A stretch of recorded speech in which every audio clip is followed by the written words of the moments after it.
We are living in unprecedented times. The administration is dangerously extremist, dangerously radical. But because it is the administration, we have this false notion that whatever they do is normal and it's normalized. And I think a lot of liberals do not understand exactly what is happening.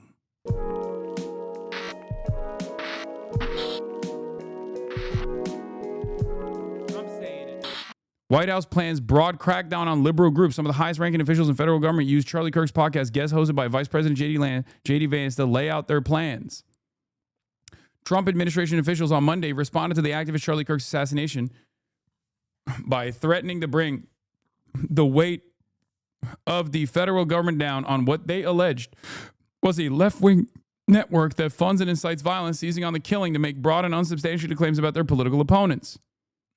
Investigators were still working to identify a motive in Mr. Kirk's killing, but the Republican governor of Utah, Spencer Cox, has said that the suspect had a leftist ideology and that he acted alone. The White House and President Trump's allies suggested he was a part of a coordinated movement that was fomenting violence against conservatives without presenting evidence that such a network existed. America has seen a wave of violence across the political spectrum, targeting Democrats and Republicans. Here is one of the highlights from this incredible press conference. That's a violent radical left group. Okay, go ahead. I got peppered with a lot of comments for doing that. They still have their First Amendment right, though. They're still out there protesting. You've got an amazing team behind you. So, yeah, well, I'm not so sure if they have a First Amendment right. Like, at what point will people realize, like, this motherfucker is coming after everybody, okay? He's coming after everybody. Anyone that is a dissident at any point, he's going to come after. He wants to open up RICO cases to NGOs. We're going to talk about that a little bit further. Okay? It's over. The project is done. Okay? On Monday, two senior administration officials who spoke anonymously to describe their internal planning said that cabinet secretaries and federal department heads were working to identify organizations that funded or supported violence against conservatives. The goal, they say, was to categorize left-wing activity that led to violence as domestic terrorism, an escalation that critics said could lay the groundwork for crushing anti-conservative dissent more broadly. The reason why all of the very prominent, very visible right-wing content creators and right-wing accounts on Twitter have been actively saying, Hasan, you foment violence. Hasan, you foment violence. Hasan, you want violence to happen to conservatives. You want unlimited violence to happen to conservatives. You're a violent figure. The reason why they're doing that, the reason why they're escalating it, the reason why the reason why they get the knives out is for this, so they can get the attention of the most Twitter-facing administration of all time to play a role in trying to silence political opposition, to try and silence political dissent. Okay? That's it. And it's ironic because if this was a different administration, and we were talking about this, like, there are organizations out there that are violent, that have been prosecuted by previous administrations, both left and right. Okay? Atomwaffen is a great example of this. Prominent neo-Nazi groups, Patriot Prayer, and all these other established neo-Nazi networks are responsible for a lot of violence and a lot of domestic terror on U.S. soil. This is a reality that the administration itself has recognized as well. The Department of Justice also released a study. What the NIJ, National Institute of Justice, released was their own research about domestic terrorism. Okay? NIJ-funded research projects have led to a better understanding of the processes that result in violent action, factors that increase the risk of radicalizing to violence, and how best to prevent and respond to violent extremism. Now, the reason why we're looking at this page that was on the National Institute of Justice government page on the Wayback Machine is because they deleted it. They deleted this study. The Department of Justice removed this study from their webpage. The reason why they removed the study from their webpage is because when they investigated further on what kind of dangerous radicalization was taking place, both online and on U.S. soil in general, that leads to the overwhelming majority of violent extremist actions, domestic terror on U.S. soil, they found out that it was more often than not right-wing. Okay? Militant, nationalistic, white supremacist, violent extremism has increased in the United States. In fact, the number of far-right attacks continues to outpace all other types of terrorism and domestic violent extremism. Since 1990, far-right extremists have committed far more ideologically motivated homicides than far-left or radical Islamist extremists, including 227 events that took more than 520 lives. In this same period, far-left extremists committed 42 ideologically motivated attacks that took 78 lives. A recent threat assessment by the U.S. Department of Homeland Security concluded that violent domestic extremists are an acute threat and highlighted a probability that COVID-19 pandemic-related stressors, long-standing ideological grievances related to immigration, and narratives surrounding electoral fraud will continue to serve as a justification for violent actions. A lot of conservatives used to always talk about, 1984, George Orwell, 1984. This is unironically 1984 shit. George Orwell himself was also an anti-fascist, right? He was also anti-Stalin, but he was, he went and engaged in anti-fascist acts. His gripe was towards authoritarianism in general. Maybe sometimes he got a little heavy-handed, a little bit of an anarchist tendency. But regardless, right, he was very clearly talking about fascist authoritarian mechanisms of control. And this very same book that the Republicans kept fucking repeatedly talking about over and over and over again, okay? This very same book that Republicans kept talking about over and over and over again is actually being implemented in real time. The don't believe your lying eyes, okay? Up is down, good is bad, bad is good. All at the behest of this fascist project. So perhaps it's not that strange, ultimately, that the likes of Nick Fuentes are gaining prominence in this dangerous media landscape. This is one of the things that I was going to show you as well. Raise your right hand. All right, everybody raise your right hand. Repeat after me. I will kill, rape, and die for Nicholas J. Fuentes. Raise your right hand. All right, everybody raise your right hand. Repeat. Like, this guy is saying, I'm a fucking violent threat. Okay? That guy right now is getting boosted by Elon Musk and has been. Mr. Christian right here, Mr. Wholesome Christian right here, is claiming that I'm the fucking violent, dangerous radical. Now, of course,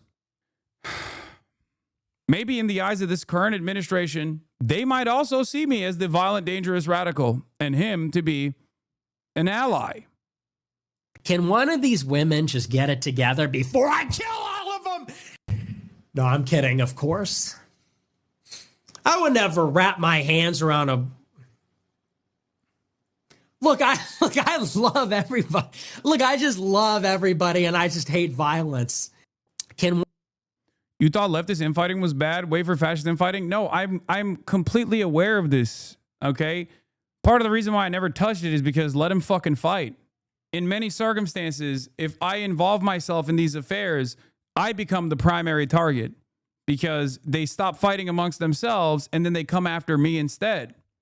Now that a fight is over for Nick, because he's like cynically trying to take advantage of the situation to place himself on the throne after years and years and years of pursuing Charlie Kirk, okay? And also Ben Shapiro as well. Here's another one. Nick Fuentes, a Nazi Frankenstein monster created by the conservative alt-right, is now turning on his masters and vowing to destroy the GOP while harassing Charlie Kirk and Ben Shapiro, as Malcolm X would say, the chickens are coming home to roost, right? That's from December 14th, 2020. It's great to see you. Why did you give a 45-minute speech about me at Stanford, and you won't even look at my Hey, he's with his kids. Come on, I'm right here. Oh, hey, let him cross, man. Let him cross. I know you're with your family, but I can't get you anywhere else. A 45-minute speech.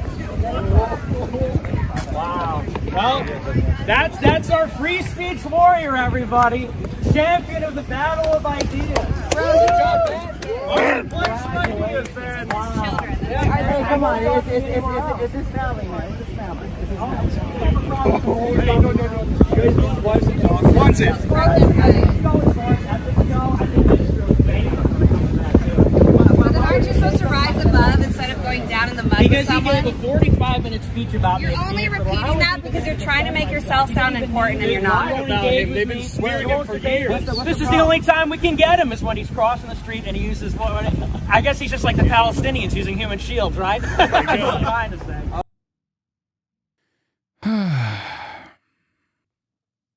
But wait, there's more.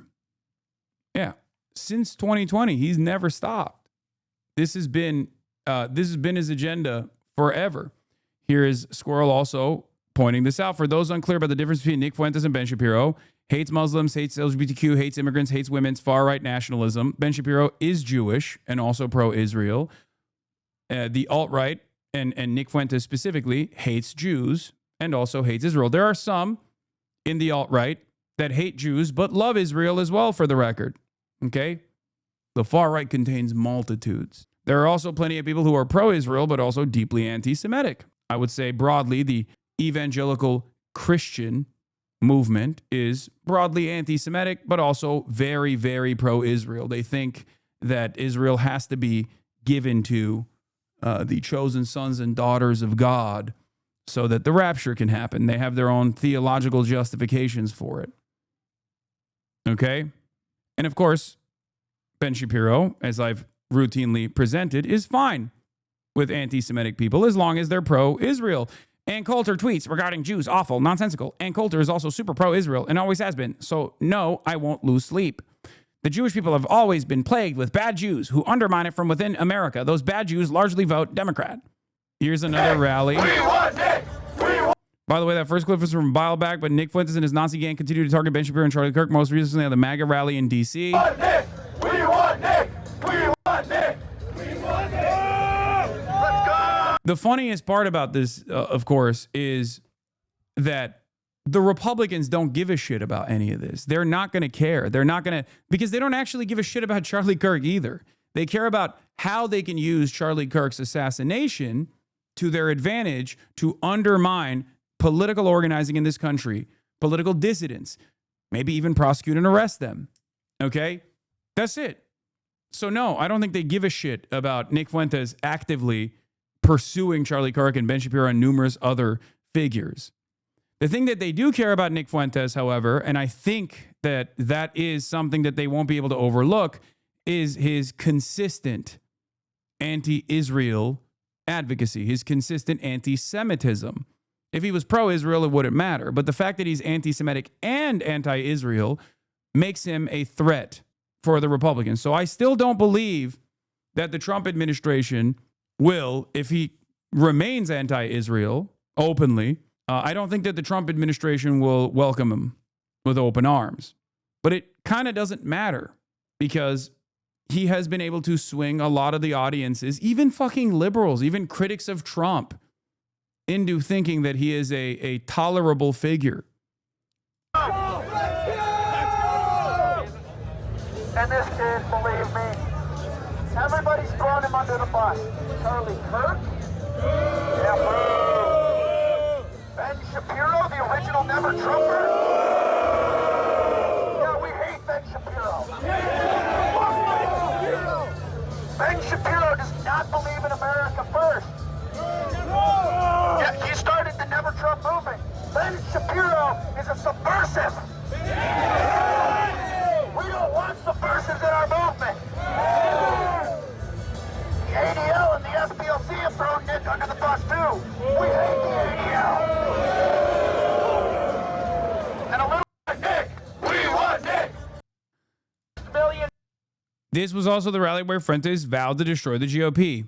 Except the reality of the matter is, this is why I'm presenting this. The reality of the matter is he's always flip-flopped with both supporting the GOP and then vowing to destroy the GOP.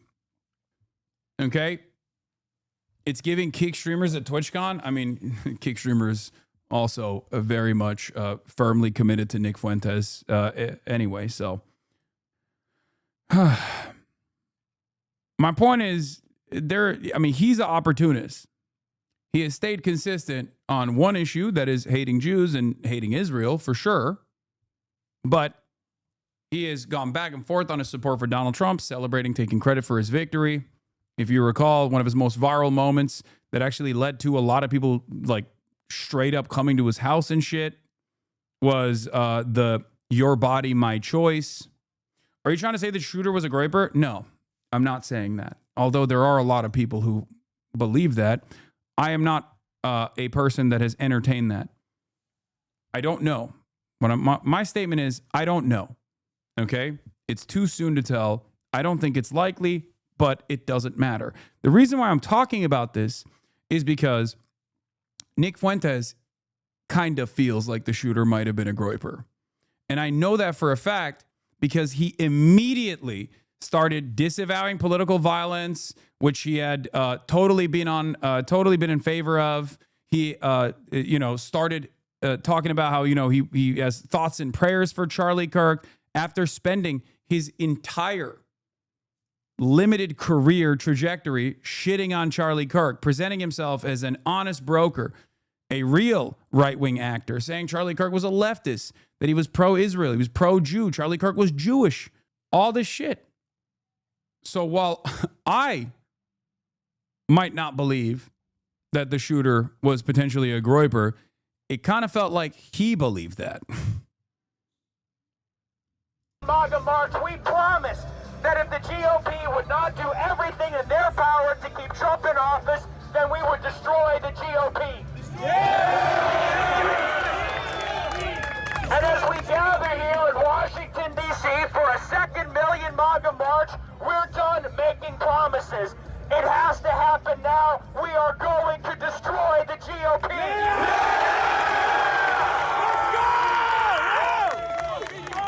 Let's go! Destroy the GOP! Destroy the GOP! Destroy the GOP! Destroy the GOP! Destroy the GOP! Destroy the GOP! Destroy the GOP! Destroy the GOP! Destroy the GOP! The GOP wants us to hold the line and vote for rhinos like David Perdue and Kelly Loeffler in the Georgia Senate. And the And there are a million other instances of this, which is, I think, part of the reason why he was talking about how he didn't consider my initial assessment sufficient, claiming that I wasn't sufficiently grieving. But here it is. My message to Hasan Piker and every liberal cocksucker like him: you better disavow this violence. You better cry like Dean Withers. And I don't say that, maybe that comes off like I'm humiliating him. Who knows whether that was sincere or not? I hope to God that it was. And if it was, you know what? Okay, I take offense to him calling me a liberal. I think that's a bit fucked up. You better cry. Look at this little booger-eating fucking manlet. This little man talking big game, talking big shit. You better cry. Well, I'm not. The fuck are you gonna do about it, bitch? The fuck is this shit? Good on him. That's a good kid. And he said some nasty things about me. That's a kid with a conscience. He said, I don't think we should kill people for disagreeing. Is that divisive now? He had to apologize for weeping that someone he knew was murdered. That kid has a conscience. I have some faith in that generation. Here's my message to Hasan and all these smug, glib liberals like that. If you will not disavow this violence, we will have no choice but to consider you as no different than the killers. That's complicity. No generation will claim Nick. There's plenty of evidence of Nick supporting political violence. Yes, he's a fucking neo-Nazi, of course. Once again, I'm more so frustrated with the fact that he's falsely presenting me as a liberal. I don't think that's appropriate, but older folks gonna eat that shit up? Yeah, he's just trying to farm the new wave of people who don't know his background at all. But it is funny because he is acting like he's gonna fucking call the principal on me. Like, he's like, oh, you better cry real tears, or else I'm going to tell Daddy, I'm going to tell Trump to come after you and arrest you. You could be forgiven up until this point for being irresponsible. We all get heated. We all do it. I'm guilty of it too. It makes hypocrites of all of us. We murder each other with our words all the time, with our gossip, our slander. We overreact. We say things we don't mean. We get angry. We harbor grudges and resentment, things that we should not. And that's not to excuse it. But the day that someone gets shot for the disagreement, if you can't bring yourself to show the slightest ounce of humanity to a moderate Republican who got killed for no reason, this is a moment we all recognize could set us down the path towards a civil war, could set us down the path towards unbelievable horror, suffering, bloodshed. If you can't bring yourself, even for the selfish sake of yourself or your own people or your own pathetic side, to show the slightest ounce of humility, of mercy, of magnanimity, benevolence, charity, then you are no better than the killer. The funniest part about it is that you did disavow Kirk's assassination. You just don't feel really sympathetic about the situation, but obviously it was horrible, so I don't know, you didn't cry enough, I guess. No, I did. I did disavow it. And not only did I disavow it, but I also was traumatized by it for obvious reasons.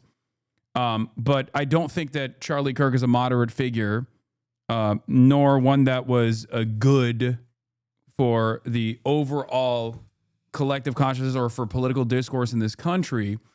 Having said that, however, of course, Nick has to present it in this way because he is trying to shift the attention away from his fans that might have been responsible for doing this. Because here's the thing. I did not like Charlie Kirk. I did not agree with Charlie Kirk. But clearly, at least by Charlie Kirk's own assessment, I was not a violent threat to Charlie Kirk in the way that Nick was.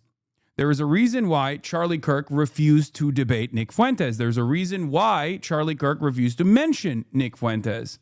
There's a reason why he didn't have an issue debating me, on the other hand. Both in the beginning of our careers, but also we were slated to debate next week. One must ask the question, why? Perhaps the many years of Nick Fuentes presenting himself as antagonistic towards Charlie Kirk and stalking him with his groypers is the reason why Charlie did not want to actually debate Nick Fuentes. Or maybe he didn't want to debate Nick Fuentes because he was worried that Nick Fuentes would eat away at his market share. It could be a million different reasons. But I see this as a transparent effort to, one, rehabilitate his image, to present himself as a more moderate figure, with the hopes that he will get hugged and kissed by establishment figures in the Republican Party who either don't know any better or are not fearful of his agenda. And last but not least, a desperate attempt to shift the attention away from people asking, what is a groyper? Actually, what does that even mean? Why did they hate Charlie Kirk? Why did they actually pursue Charlie Kirk physically in the real world? That's the reason why he's doing this. It's the same exact reason why I did not intervene in these affairs when I saw people attacking, when I saw his fans attacking Charlie Kirk and vice versa. Because I knew that if I were to present myself in the middle of that conversation, they would shift their attention away to a figure that they considered a larger enemy. You understand? If this man was an actual white nationalist neo-Nazi that believed in his convictions, he would be shifting his rhetoric out of fear of persecution. He's cosplaying. He has no real ideology. He's simply invested in the attention he gets in creating chaos and division for his own enjoyment. No, I think he's a real neo-Nazi, I think.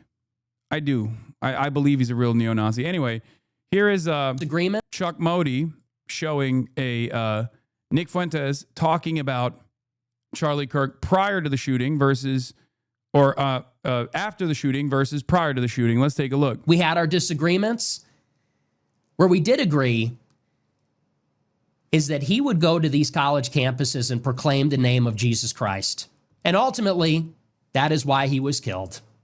The gunmen that killed him, they hated him because of his defense of Christian morality. I'll go to Trump live Charlie in a second. Kirk cannot call himself a Christian anymore. Sorry, you forfeited that. I do not want to hear, and you cannot allow Charlie Kirk to go to one more public event, one more question and answer, one more ask me anything, without being protested, without being shouted down, without being interrogated about this. This guy goes around from campus to campus in the most artificial and phony and fake way, talking about, oh, God made me very blessed that I control $500 million. Oh, I'm so blessed. I'm so rich and I'm so blessed. And oh, God's been so good to me. I'm such a Christian. Oh, the Lord gave me the Sabbath. I take Saturday off. You sit there and call yourself a Christian and then you make excuses for the genocide of 2 million people? Seriously? You stand there and purport to be an evangelist like Billy Graham? Oh, you're the latest Billy Graham? You're our generation's America's pastor? Why? Because you said the right words? Because you said, God bless, God bless. God bless, my friend. Oh, I rebuke the devil in the name of Jesus. And then you go around from campus to campus making excuses for a famine? Yeah. Anyway, getting back to this current administration and their priorities, some of the highest ranking officials in the federal government use Mr. Kirk's podcast, The Charlie Kirk Show, to lay out their plans. From his official office at the White House, Vice President JD Vance served as a guest host of the podcast, inviting senior members of the administration, including Stephen Miller, the president's top policy advisor, to praise Mr. Kirk while also detailing their plans to crack down on what they call leftist non-governmental organizations. The show was broadcast on the television screens in the White House briefing room and in several West Wing offices. In their comments, Mr. Vance and Mr. Miller spoke in vague and menacing terms about far-left groups that they said facilitated violence. Okay, here's one of the clips. We have to make sure that the killer is brought to justice. And importantly, we have to talk about this incredibly destructive movement of left-wing extremism that has grown up over the last few years. And I believe is part of the reason why Charlie was killed by an assassin's bullet. We're going to talk about how to dismantle that and how to bring real unity that can only come when we tell the truth and everybody knows that they can speak their mind about the issues of the day without being cut down by a murderer's gun. Yeah. Which is why what we are going to do is prosecute and arrest and maybe even deport all political dissidents, which is not, of course, a violent act at all. Bro's going to tank his show with his negative aura. I think you guys are still at the joking stage, and you're not realizing how sincere and serious this problem is. I'm going to be honest with you. We are living in unprecedented times. The administration is dangerously extremist, dangerously radical. But because it is the administration, we have this false notion that whatever they do is normal and it's normalized. And I think a lot of liberals do not understand exactly what is happening. Okay? In the last few days for unity and for healing in the wake of Charlie's assassination, you have no idea how desperately I want that, how gratified I was when Democratic friends and even former Senate colleagues reached out to offer their condolences to me. I'm so thankful. By the way, this was my opinion. Does the assassination of Charlie Kirk represent a significant turning point in American history, or is it just another incident in a series of politically violent acts? 48% say just another incident. This is what I tried to speak to with all of the different media hits that I did with the New York Times op-ed that I wrote, that Americans are so desensitized to violence that they look to yet another instance, even if it's a high-profile figure, even if it's a figure that was beloved by the right, and they go, okay, well, you know, it literally, a school shooting happened with a far-right neo-Nazi shooting up and critically injuring 2 of his classmates an hour after Charlie Kirk was shot. Like, they see it so much. Americans see it so much that it's not it's not something that they consider to be all too unique. Like I said, while who Charlie Kirk was, or how much of a beloved figure he was for at least like some of the powerful people within the MAGA movement, the expectation that Americans are going to be so desensitized to violence because of our overall inability to address the systemic reasons as to why this kind of ultra violence takes place with regular frequency, to then turn around and be like, well, this one is different. For many Americans, they're not going to see it as that. That's it. The reason, I mean, this is still significant, by the way. 40% saying that this is a significant turning point is definitely larger than the 30% that you would expect to say is a significant turning point. You know, the people that say, this was my radicalizing moment. And it's like a guy who has been a Nazi for the past decade. You know what I mean? It's like, no, bitch, this wasn't a radicalizing moment for you. You keep using every moment as a radicalizing moment. You say Cracker Barrel is a radicalizing moment. You say woke is a radicalizing moment every single time. Okay? But the reason why this is a dangerous number is because that means that there's at least 10% that were in the margins that have been, that have fed into all of the both liberal media and right-wing media consistently pumping this up and saying that this is like, this is a significant turning point for America. They are coming after, white Christians or whatever. Like, people are subscribing to that notion. Here's Greg Gutfeld saying, we don't need more information. What's interesting here is why it's only happening on the left and not the right. It wasn't school indoctrination. Kerry Lake went off on that. He was in an online apprenticeship program at Dixie Technical College, which I don't think was changed. I would just note I the understand, family but said they he didn't say changed. when he changed. Yeah. If Americans are desensitized to violence, wouldn't that also apply to the people in the admin? I feel like that needs to happen. Is Kirk's funeral next Sunday, along with some new Epstein news jobs for us to move on from this?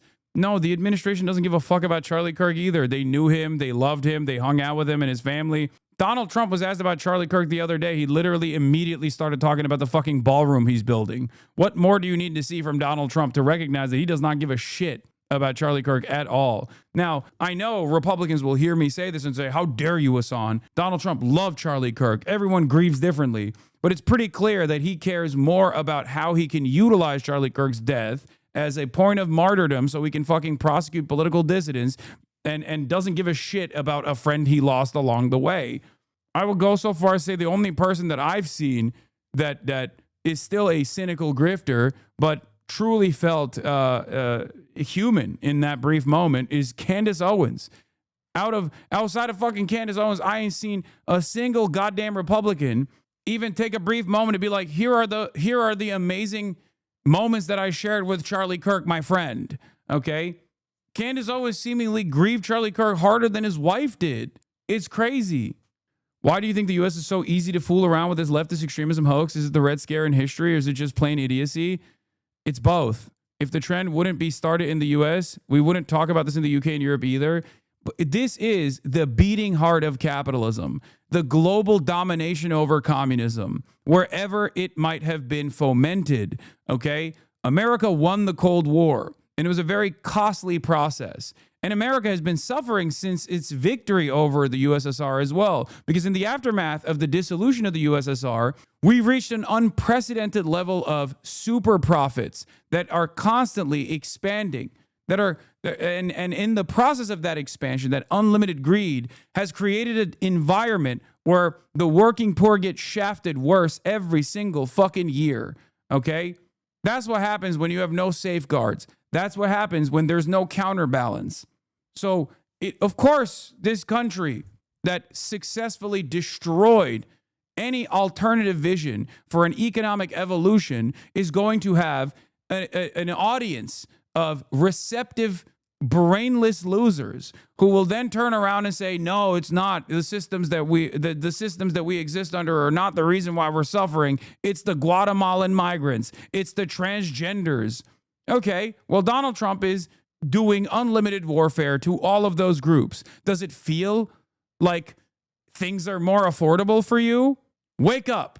At some point, you have to recognize that it's actually not the trans neighbors that you have that are destroying your lives, that are dominating your lives. It's not the Guatemalan immigrant that is just working in a fucking factory to make sure that, you know, you can get cheap goods and commodities that you can consistently consume. That is actually the reason why you feel like you're never going to be able to own a home or retire at a fucking reasonable age. We exist under the complete domination of global capital, multinational corporations that are owned by people who have no loyalty whatsoever beyond expanding their profit margins when profit rates have a tendency to fall. They will constantly seek out extra profit margins everywhere they can. And the only malleable aspect in the commodity production side that can be squeezed is labor, whether that be seeking out new labor markets after you have dominated them through war and designing a system of unequal extraction from the global south, or whether it be gig economy jobs that are readily available for all so that you can always have a fucking cheap servant at your disposal through your fucking phone. But when one side of the equation, when an alternative vision is cast aside as dangerous, scary, violent, Americans find themselves in this drunken stupor as they sleepwalk towards fascism. Because there are other alternatives. When capitalism inevitably creates economic pressure, when capitalism inevitably creates these shocks within the system, fascism thrives because it's seen as a way to restore the hierarchical order by force.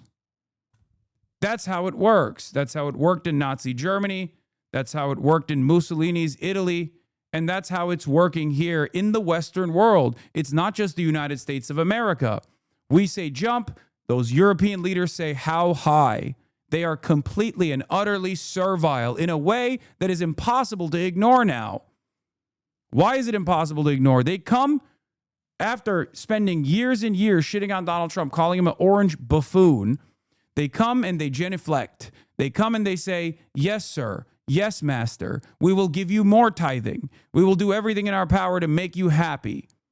So if you're wondering, if you're following from Europe and you're looking at all the chaos that's unfolding in America and you're saying, oh, well, at least we're not here. At least it's not happening here. You're looking into the future. Okay? You are looking into the future. For years and years, Europeans would come into my chat and be like, Hasan, you guys are such fucking fools. You're so silly. You're so stupid. We don't have this kind of shit in Europe. And I told you, I warned you, I said, what happens here today will happen in Europe tomorrow. And in the last decade of me constantly saying this, you saw the rise of AfD in Germany. You saw the rise of nationalists in France. You saw the rise of the Reform Party in the UK. Fascism is everywhere in liberal capitalist countries. And they are going to do the exact same thing that Donald Trump is doing right now when they have a little bit of the grip of power. Okay? When they control the levers of power, they are going to turn around and they're going to suppress dissent. They're going to violently and physically apprehend you. The only way out of this, the only other alternative out of this is socialism. The only other alternative out of this is to talk to your neighbors, organize in your communities, explain to them that it is actually global capital that is destroying their lives. Because these people do not actually hide in cigar smoke-filled back rooms where they fantasize about what to do with you, where they treat you as cattle. They do it in broad daylight. They do it at the World Economic Forum. They do it at Davos. They do it at the G10 summit. They do it at these summits where they get together and say, hey, we all have our class goals, right? We are aligned by the same interests. They do it in broad daylight. And the only reason why they can do it in broad daylight is because so many of your neighbors, so many of your friends have been deluded into thinking that the socialist alternative is dangerous. The socialist alternative is scary. That, oh my God, there could never be a better system than the one that we exist under. And the other system is scary and dangerous and violent. That's it. I've been warning about this moment in American history for the past decade, every single fucking day. Every single day. They won't even let you in on a crumb of the profits, the super profits that they are generating in the heart of Western Empire. And they won't even do it as riot tax. They won't even offer you modest social democratic reforms because they know they can get away with it. They know that your attention will go elsewhere, okay? Today, you tap in. Today, you tune in, but tomorrow, you'll forget about it because they know that even if you do pay attention to it, you will inevitably feel discouraged. You will inevitably feel like change is an impossibility. And therefore, you'll seek out nihilism. You'll seek out appropriate targets that you can go after. You'll seek out areas that seemingly are more malleable, people that are more accessible, like your least favorite Twitch streamer or your least favorite fucking content creator, this or that. These systems are seemingly impenetrable. And that's why I understand why people are so malleable and why people fight amongst themselves, because they feel like maybe it's easier. Maybe it's easier to just like have the government pack up vulnerable populations that I've been taught to fear. Okay? That's it. There is no difference between a black person and a white person. There's no difference between an undocumented migrant and a documented migrant and a natural-born U.S. citizen. No difference whatsoever. Not even a little bit. Everyone has unlimited potential. It is up to us to unlock said potential. But people, unfortunately, are held behind through systems of inequality. And the people that refuse to address those systemic to address the systemic inequality would rather have you servile, would rather have you deluded, would rather have you angry and fighting amongst yourselves. It's not different from when Lenin presented this reality, and it's not different right now. I'm not saying something that is new, okay? This has always been the design. The only difference now is that capitalism is completely won. It has dominated our lives. It has dominated our existence. We take it for granted. We think it's a part of the human nature. We can't even envision an alternative reality where we say, hey, can people get a little bit more in return for their productive labor, for their output? No, that's socialism. That's terrifying. That's bad. Why do you want to reward lazy people? They're not working hard. And this is not a CEO saying this. This is not the owner of a mega corporation saying this. This is Americans who work that are saying this. Think about that. They've been so brainwashed and so fucking brain broken that they turn around and say, people just like me, working an honest job, people that look exactly like me, people that have the exact same class interests, they're bad people. They're the real enemies, actually. And not capital, not capitalism. God forbid. And they fucking toil away and they get their little treats on the sideline so that, you know, for a brief moment, they feel a sense of autonomy, a sense of purpose in their lives, a sense of humanity in their lives, and they just move along with their day. And change seems impossible. Change in the appropriate direction seems impossible. But as material conditions worsen day in and day out, people get resentful. People get angry. And there's one party that takes that anger, that captures that attention, that captures all of that enmity and redirects it back to targets that are vulnerable, targets that are easily dismissed, because most people don't care. Most people are too self-invested. Most people don't have time to care. Most people are too busy trying to make rent. Most people are too busy trying to afford their fucking groceries. Most people are too busy with the fear that if they, God forbid, something terrible were to happen, they're going to be saddled with medical debt. So in that process, they get more and more angry. And then when someone comes along and says, you're angry, and it's because the groceries are too expensive, right? But you know who's made the groceries too expensive? The fucking Guatemalan dude that is slaving away in 100-degree heat to make sure that you can have tomatoes. That's the reason why your groceries are expensive. And when we deport that guy, instead of offering him the dignity that he deserves, that everyone deserves, but he deserves more than many others, okay, for toiling the fucking land for a goddamn decade. When we kick that guy out of this country, then groceries are somehow magically going to be less costly. It's bullshit. But people believe it. And the reason why people believe it is because there is no one out there in a position of prominence that turns around and says, how the fuck is that going to help? What is this? This was you warning Europe in 2023, poorly clipped? I mean, I've done it way before 2023 as well. Times I've told you European fucks keep laughing from over there at America. You're just basically laughing at your own future. I hate to fucking be the bearer of bad news, but that is now, okay? It's here. That fucking corporate brain rot, that hyper-capitalist brain rot that slowly but surely has eroded your own constitutions, your own checks and balances, the pervasive influence of lobbying that I told you was coming to your fucking countries.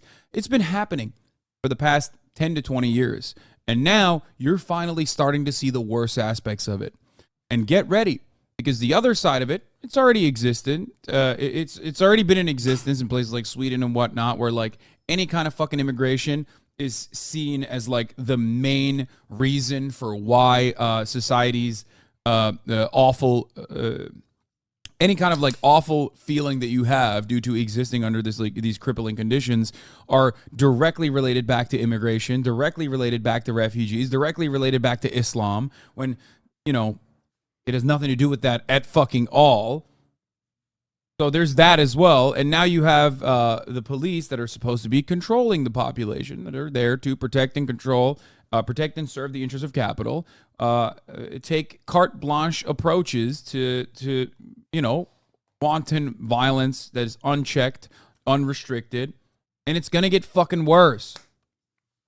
My eldest is 20,000 officers and says it will take a zero tolerance. I mean, it'll never not be wild to me to see an entire... There's still people saying, nah, fuck off in the chat at that time. Elindria. I want to see what they're saying now. Let's see. I sniped someone from back then. Okay. Has your position changed? Elindria, 64-month subscriber. I mean, I'm not calling you out. I hate to single you out like this, but I had to snipe you from the past. Huh? I totally wasn't referring to that, Lamau. I couldn't have been. I'm American. Okay, never mind. Oh, fuck off, bitch. Fuck you. Oh, they're talking to the person. Okay, my bad. I think they're just responding to this person, the journalist that was presenting. Says it will take a zero tolerance. I mean, it'll never not be wild to me to see an entire nation in a state of disarray and unrest with mass mobilization happening in public over one singular teenager being shot at a traffic stop. And of course, I'm not trying to belittle or minimize the violence that you are seeing, right? But I'm simply an American. So when I see a 17-year-old get shot at a traffic stop, I think, well, that's a Tuesday. Our police force kills 1,000 civilians a year. This is why you will never be at the level of Charlie Kirk. You know, I actually wear that as a badge of honor. Charlie Kirk was an administration hatchet man. He was a regime propagandist. He was beholden to whatever the Republican Party wanted him to do. He was a mere vessel of Republican propaganda. I mean, he obviously made the correct bet. After presenting himself as an anti-Trump voice, he turned around and demonstrated complete fealty to Donald Trump, and he was rewarded for it. I mean, he got invited to the White House. He became a trusted advisor. This is true. There's a reason why I am not the equivalent of Charlie Kirk on the left, because the Democratic Party is antagonistic to many of the things that I'm talking about. My goal, the way I see myself, the way I see my role in this process is to try to help people arrive at the conclusion that the danger is here. It's not even just like knocking on our door. It's inside of our houses. It's inside of our homes. It's inside of our fucking minds, you know? So with 50,000 veterans on the street, we should focus on immigration. My friend, if you think that these kinds of talking points are going to work here, you are the biggest idiot on the planet. Do you think, first of all, there's 600,000 people on the street, not just 50,000 veterans. I think they should all get houses. I have advocated for housing, a housing first policy. I've advocated to fix the housing markets. Have you? Have any of your Republican leaders done so? No, because they, just like you're doing here, whether you are aware of this or not, doesn't fucking matter, only use veterans as a talking point to deflect away from another issue. This is at the heart of the problem. It's one deflection after the next. It's always a deflection. Gun control. Oh, what about mental health? We got to focus on mental health. Okay, let's focus on mental health. Oh, fuck you. We're not going to do that. And then you package this up and you turn around and you focus on some made up nonsense. Okay, wake the fuck up. I work with groups that seek to provide shelter and help homeless people. Okay, your fight is not with someone like myself. Not only do I have the appropriate policies to try to deal with this crisis, you're trying to defend an administration who very clearly does not give a shit. We're the richest nation on the planet. We're the richest nation on the fucking planet. And we got 600,000 plus people sleeping outside every night. You're not answering my question because this is fucking made up. Exactly how we're giving 4-star away and food stamps on immigration is not a waste of money because we don't have a finite supply of any of these things. Okay? It's fucking bullshit. The appropriate thing to do in that situation, if we're going to talk about immigration without trying to deflect it away and be like, oh, like, okay, it's not a zero-sum game, right?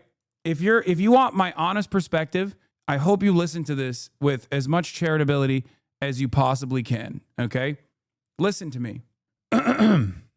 It's not a zero-sum game at all, okay? We can do both at the same time. And the appropriate thing to do with migrants that are actually seeking refuge on U.S. soil, who will become wonderful contributions to the American economy, to the American state, is by giving them expedited documentation. Because the difference between a migrant that is documented and a migrant that is undocumented, or the difference between an undocumented migrant and someone like yourself that was fortunate enough to be born on U.S. soil, myself included, is paperwork. That's it. Okay? In the eyes of the law, it's just paperwork. So one must ask the question why we do not actually offer them the proper clearance so they can fucking work on U.S. soil. These guys aren't here to fuck up the country. They're here to work. Why won't we let them work? Or we do let them work, but why do we let them work as undocumented laborers instead of offering them the proper documentation? You must ask that question to yourself. I know what the answer is. It's because if they are kept undocumented, they can be abused and discarded. Okay? There's a two-tier labor system in this country. You have the documented labor force and you have the undocumented labor force. And the undocumented labor force is always presented as a depressive mechanism against the documented labor force. This is the exact same issue that I was talking about. You are led to believe that these people are actually here to harm you, when in fact, the system is designed by people who are actually harming you every single day. After we just had a pandemic, let 10 million unvaxxed with no background checks. There has never been a point where I've said any of those things. Okay, but this is a fun position to have. The pro-mass inoculation Republican who is just like racistly angry. Okay, what now? What if there was mass inoculation happening at the border? What if there were background checks that were happening at the border as well? Would you be fine with that then? Remember, you're presenting a problem that I'm aware of, a problem that I choose to address, a problem that I want to solve.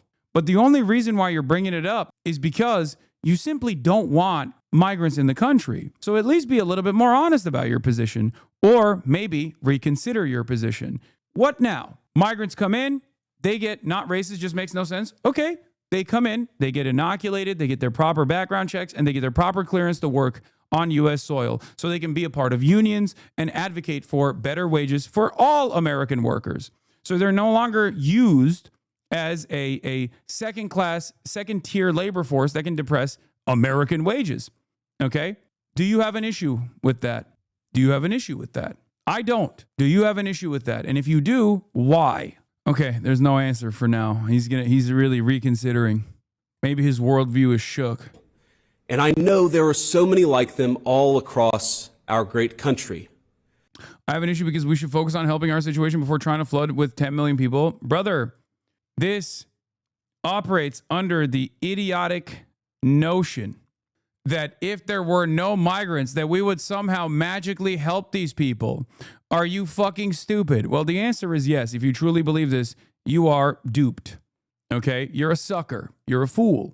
Immigration has been completely stopped, virtually stopped by the Trump administration at this point. Have we helped the fucking homeless people, or are we using the military to forcibly clean the streets of the homeless people? Who knows where they're getting pushed?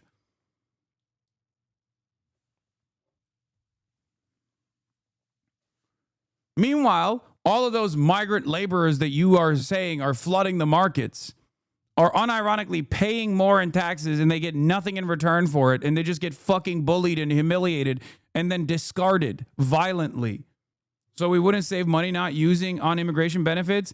We do not actually have a negative impact on the economy by migration. You will never find a serious economist that will claim that that is the case.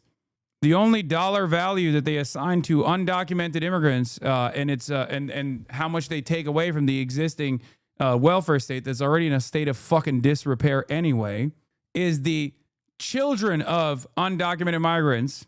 1 in 14 households in this country have one parent that is not of documented status, by the way. So 1 out of every 14 family that you are talking about have a child that was born on U.S. soil and therefore is an American citizen, full blown.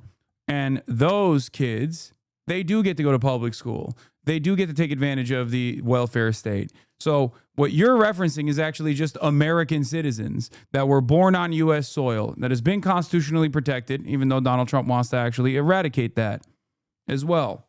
Birthright citizenship. Anyway, we're done with this. Let's get back to the fascist collapse. I am desperate to wrap my arms around them as we all unite to condemn political violence and the ideas that cause it. Psalm 133 tells us, "Behold how good and how pleasant it is for brethren to dwell together in unity. It is like the precious ointment upon the head." Oh, how badly have I craved that precious ointment in recent days, and I believe we can have it. But first, we must tell the truth. It's the only way to honor Charlie. Dude, come on. We must tell the truth. Coming from this fucking dipshit, this administration. How ridiculous. These people have never told the truth, man. Never. Not even a little bit. It's so crazy to see them posture as like truth advocates of the truth, defenders of the truth. ICE budget is nearly $200 billion, an increase of like 800%. It would have only cost like $50 billion to house all the homeless veterans. Why didn't they do that instead? Are spending the money on overtime for current employees? I wonder why. It just doesn't. These guys, for a lot of people, I think it starts and ends at a very simple position, which is they're not like me and I'm scared of them. Okay? And Republicans build on that tribalistic sentiment. That's all it is. And there's plenty of stereotyping that you can accidentally or deliberately pump your brain full of to continue that fear. How else would you arrive at a position that like these people are actually here to destroy the country? They're not just here to work. You don't understand. It's so stupid. For what was he, if not a man who told the truth in every place, in every environment? Now, the most important truth Charlie told is this, that long ago a man, begotten, not made, came down from heaven, and by the Holy Spirit was incarnate of the Virgin Mary and became man. For our sake, he was crucified under Pontius Pilate and suffered death and was buried and rose again on the third day. Charlie believed, as I do, dude, it's crazy that it's just like so much of the fascist rhetoric is like wrapped around Christianity, like this fake ass Christian bullshit. Like, who the fuck is this for, man? It's just, look, I've never been an anti-Christian type. Okay. I've never been like an anti-religion person. I myself am not a spiritual person, not a religious person at all. Okay. And I know many people in this community are, and I always yell at them, and I just can't get them to turn the other cheek. But god damn, dude, some of the most visible aspects of like Christianity in the United States of America are just horrible monsters, dude. They just literally masquerade as religious figures. They wrap their fascist policies, their hateful rhetoric with the cloak of Christianity, with the cloak of religious doctrine to make you think, oh no, we're doing this for some higher purpose. No, the fuck you're not. You're an evil piece of shit. It's so obvious. It's crazy that people just can't see it. That all the truth he told flowed from that fundamental principle. I really do believe that we can come together in this country. I believe we must. But unity, real unity, can be found only after climbing the mountain. This is not Christianity. This is evangelism. They put an emphasis on money. It's demonic, using Christ's name in order to do evil shit. I know. Prosperity gospel is so f***ed up. Of truth. And there are difficult truths we must confront in our country. One truth is that 24% of self-described, quote, very liberals believe it is acceptable to be happy about the death of... Bro just said, here, after the first 2 minutes of talking about the Bible and Christianity, let me tell you, you should hate your neighbor. Okay, your neighbor, if he's a libtard, thou shall kill. Actually, not kill. Thou shall hate your neighbor over misunderstandings, please. Of a political opponent, while only 3% of self-described very conservatives agree. 3% is too many, of course. Another truth is that 26% of young liberals believe political violence is sometimes justified. What's really funny about this, by the way, is that the understanding of violence, I think, in the minds of every population in the Western world, especially in like liberal capitalist democracies, the understanding of violence is not when the state does it. That's permissible. That's not violence. That's something different. It's rules and regulations that has to happen. It's only violence when someone that is a non-state actor is engaging in it, even if it is in self-defense. An example that I always use is the reflection of the Black Lives Matter protests. It's not violent when taxpayers are met with armed thugs of the state that use chemical weapons on them, but it is violence if those very same taxpayers turn around and bring leaf blowers to blow those chemical weapons, that tear gas, back in the direction of the armed thugs of the state that they, with their tax dollars, actually gave the gear to. It's violence only when someone pushes back. It's never violence when the state does it. So, of course, conservatives that rely on pre-existing hierarchies of violence will live under this false notion that, like, what do you mean? I'm just demanding more police brutality. That's not violence. That's just the state doing its job. I just want it to do more of its job. That's how it works. That's precisely the reason why they don't see themselves being like incredibly violent. Think about it. When conservatives talk about doing violence to entire swaths of the population, they are able to shelter that violence under the advocacy of the state. They can say, they don't have to turn around and say like that they want to kill every trans person. They can say trans people are weird and scary and they're predating on our children, and therefore the state must do something. And when the state does do something, whether it be shutting off trans people from getting medical aid, for example, that's not seen as violence. That's just seen as the state doing something, right? That's it. How's it going? Domestic terrorist. John Brown was considered a domestic terrorist, for the record. Terrorism plays a similar role. Okay? Terrorism plays a similar role. The notion that like people that resist against state violence, unlimited state violence, are all terrorists. John Brown, that was a Christian right there. Straight up. And only 7% of young conservatives say the same. Again, too high a number. In a country of 330 million people, you can, of course, find one person of a given political persuasion justifying this or that or almost anything. But the data is clear. People on the left are much likelier to defend and celebrate political violence. This is not a both sides problem. If both sides have a problem, one side has a much bigger and malignant problem, and that is the truth we must be told. That problem has terrible consequences. The leader of our party, Donald J. Trump, escaped an assassin's bullet by less than an inch. Our House Majority Leader, Stephen Scalise, came within seconds of death by an assassin himself.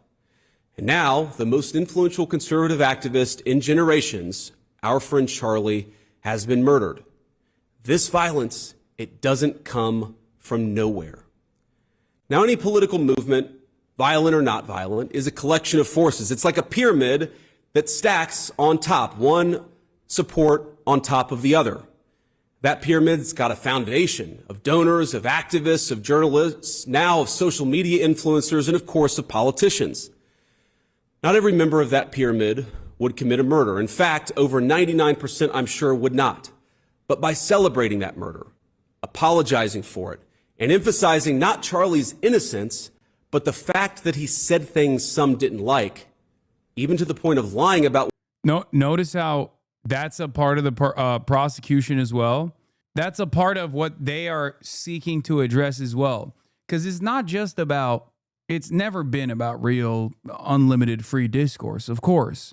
It's about punishing political opponents, and it's about making sure that not only is there no dissent, but also that you have to celebrate it, okay?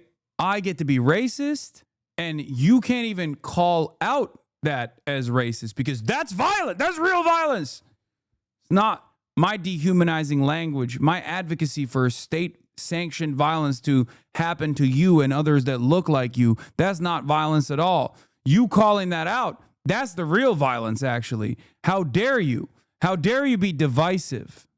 And it's not even going to end there. You have to also present a positive posture about all of this, lest you be considered a political dissident. It's not enough that you say, this is up. It's not enough that you mourn or grieve. We want you to celebrate his life by force. This is the vice president saying this, okay? This is the government saying this. It's a little bit different than the random blue check marks that you see that are fantasizing about what must be done to political dissidents. This is the government also leaning into that.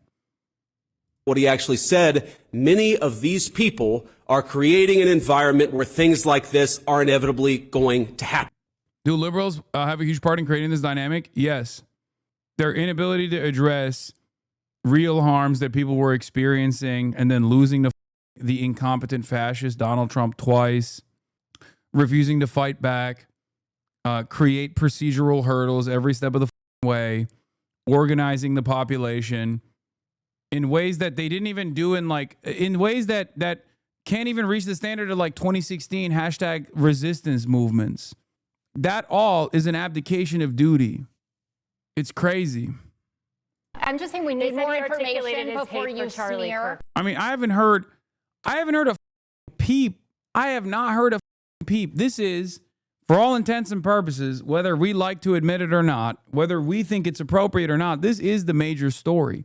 And it's actually had an impact. Like, this is a major story that is continuing, right? A lot longer than other pivotal moments that have taken place that has dominated people's minds for an extended period of time. I mean, this is reaching the level of Donald Trump getting shot on the campaign trail. And yet What have you heard from prominent Democrats? What have you heard from prominent liberals on this issue? Nothing. Where are the Democrats? They're nowhere to be found. I said this already. If the media environment is dominated by right-wing sentiment and there is no left flank counter messaging, then people start taking that shit for granted. They start believing it. This happened with the immigrants, the anti-immigrant narratives. Okay? I said this over and over again. I warned over and over again. Americans are not as anti-immigrant as you think they are. Okay? They're not. When presented with two options, conditional amnesty, conditional mass amnesty, and mass deportations, Americans still choose conditional mass amnesty. And yet, there was not a single Democrat that actually presented that alternative. There was not a single Democrat that presented that alternative when they were in power. And there was certainly not a single Democrat that presented that alternative when the election cycle was taking place. And these were running around saying Haitians are eating cats and dogs, openly admitting that they were lying. JD Vance himself did that. That good Christian. It wasn't school indoctrination. Kerry Lake went off on that. He was in an online apprenticeship program at Dixie Technical College, which I don't think was changed. I would just note I the understand, family but said they he didn't say changed. when he changed. Yeah. I'm just saying we need more information before you Charlie smear. Kirk at a dinner Before we don't need more information. Really? Yes, we don't need it. What is interesting here is... Yeah, we don't need more information. Don't look into it further. Why is only this happening on the left and not the right? That's all we need to know. What about Vance There's absolutely no cognitive... What about Melissa Hortman that we just talked you want to talk about? Melissa Hortman? Did you know her name before it happened? None of us did. None of us were spending every single day talking about Mrs. Hortman. I never heard of her until after she died. She doesn't matter? Don't about this. Yeah, that guy was, I'm pretty sure, just a schizophrenic dude, but also his party affiliation was not with the Democrats. The fact of the matter is the both sides argument not only doesn't fly, we don't care. We don't care about your both sides argument. That shit is dead. It's not even a both sides argument. There's one side that is responsible for the bulk. I don't remember what the political affiliations of the Josh Shapiro guy was, but I do know 100% that he thought Josh Shapiro was kidnapping his children. His immediate relatives said that he was experiencing a schizophrenic attack. The idea that this is like an act of pro-Palestinian domestic terror is insane. Anyway, getting back to the administration tackling left organizing and liberal groups. In their comments, Mr. Vance, JD Vance, and Mr. Miller, Stephen Miller, spoke in vague and menacing terms about the far-left groups that they said facilitated violence. Mr. Miller said that a formal effort would be coming with federal agencies rooting out what he referred to as domestic terror movement, and that they would be doing it in Mr. Kirk's name. With God as my witness, we are going to use every resource we have at the Department of Justice, Homeland Security, and throughout this government to identify, disrupt, eliminate, and destroy this network and make America safe again for the American people. They praised Mr. Kirk's commitment to free speech while threatening to exact a price against the far left that they accused of fomenting political violence in America. An administration official said officials would be investigating people behind the recent burning of Teslas and assaults against immigration agents, and would be looking to draw links between those episodes and organized liberal groups. In the wake of Mr. Kirk's killing, Mr. Trump immediately blamed the radical left for much of the political violence in the country, and appeared to excuse violence on the right by saying that it was driven by people who don't want to see crime. When the right does violence, it's actually for good reason. They just don't want to see crime. You know, like black people, like undocumented migrants, brown people. Okay? What is your backup platform if you get silenced on Twitch? Guys, this question is really funny because I don't think the problem in front of us is that I will continue to be able to do commentary on Twitch or another platform. I think the problem is the administration might actually stamp out any sort of leftist commentary in general and try to criminally prosecute them. Okay? That's what these guys are agitating for. I mean, it's all over my timeline. I'm sure you've seen this as well. I mean, here is, once again, American neo-Nazi Nicholas J. Fuentes of Hispanic background, regardless of his white supremacist, Christian nationalist positioning. Hasan Piker should be banned on Twitch and then deported back to Turkey. And before people say, on our side cry about hypocrisy, remember that you can't say the word simp or the R word on the platform, as though this is the same thing as the government deporting someone who is an American citizen. Okay? I'm an American citizen. And you totally can say simp. You can say the R word too. I choose not to, but you know, Twitch is not prosecuting anybody for that. But think about the idiocy of this statement. There is a word you can't say on Twitch, which is Zionist, ironically enough. Shouts out to the ADL for that one. They actually do stamp out any sort of person from saying, you know, Zionist this or Zionist that. But you can openly incite murder against conservatives. No, you can't. You cannot do that. Enough is enough, he says.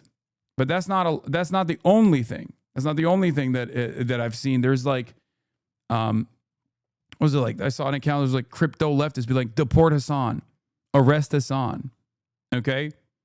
And Elon Musk is going crazy over it. You forgot the C word, the most dangerous of all? Yes. TikTok terms and conditions have changed, and a load of prominent left-wing political commentators are having their accounts permabanned. Not.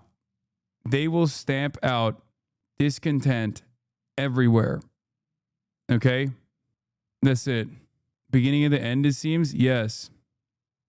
Anyway. Like, look at this. He's like crying like a SJW. Look. It would be deeply ironic if Charlie Kirk's death was used to wipe out his life's work on free speech. I think anyone suggesting we take away people's right to speak, which, by the way, I don't think he had a life's work of free speech anyway, but that's not enough. It's too late for that now. Why don't you start by disavowing your piece of shit nephew and his repeated calls for violence and glorification of terrorism? Let's start there. The guy who's saying that also said this. With Hitler and that guy, Hitler, I want this guy dead. If I was in a room with Hitler and that guy, me and Hitler would team up and fuck that guy up. We would kill that guy. Hitler would hold him down, and I would beat him to death.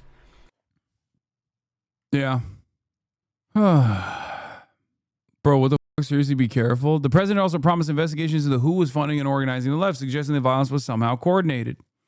John Cohen, an intelligence official who worked in the Biden, Obama, and Bush administrations, said the United States was immersed in an epidemic of targeted attacks and mass shootings, but also noted the administration's claims before the investigation into Mr. Kirk's assassination had been completed. The results of the investigation into Charlie Kirk's murder have not been released, and it's unclear whether law enforcement has a full and complete picture of what motivated this individual.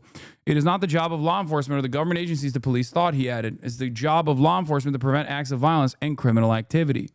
Were you supposed to debate Charlie Kirk? Yes.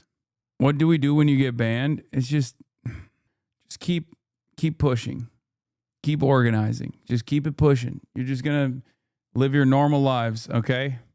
Will we be talking about Kirk 60 days from now? No. But it doesn't matter because it's not about Charlie Kirk, okay? It's not. It's not about Charlie Kirk. This is the administration's agenda. What they are doing in this moment is using Charlie Kirk's assassination to create an environment to try to get people on board with a mass suppression campaign of political dissidents. Okay. The Rumble live chat while Miller was speaking. Stephen Miller blames the vast domestic terror movement and says the White House will use the DOJ and DHS resources to identify, disrupt, dismantle, and destroy. It will happen, and we will do it in Charlie's name. Here it is. Be quick, Stephen. The organized doxing campaigns, the organized riots, the organized... By the way, make no mistake, these guys are anti-Semitic, but they hate the left a lot more. You want to know why I know that? Because when Ethan Klein, who is pro-Israel, spent the last year trying to deplatform every prominent left-wing critic of Israel, they chose to work alongside Ethan Klein. They openly would, I mean, they didn't even hide it. They were like, I can't believe I'm choosing the Jew over the socialist in this situation. I can't believe I'm choosing the Jew in this situation. Because they don't have any sort of like real firmly rooted worldview whatsoever. Not that it would be good if their fucking worldview was firmly rooted in anti-Semitism anyway. But just make no mistake, this is all ultimately a nihilistic way to try and dominate people who they feel embarrass them, make them look weak. Street violence, the organized campaigns of dehumanization, vilification, posting people's addresses, combining that with messaging that's designed to trigger and incite violence, and the actual organized cells that carry out and facilitate the violence. It is a vast domestic terror movement. And with God as my witness, we are going to use every resource we have at the Department of Justice, Homeland Security, and throughout this government to identify, disrupt, dismantle, and destroy these networks and make America safe again for the American people. It will happen. Groups that prefer politicians like AOC, Bernie, and Zoran over Schumer, Jeffries, and Pelosi. Latinos plus 30. Democrats plus 20. Under 45 plus 18. Women plus 16. No college plus 8. All voters plus 3. But you know what we should do? We shouldn't have left populist candidates. I think what we should do is find reasonable, centrist, third-way, neoliberal Democrats who will, of course, always be unconditionally pro-Israel. That's the important thing here. Hasan Reactions, one of the best ones in the React channel.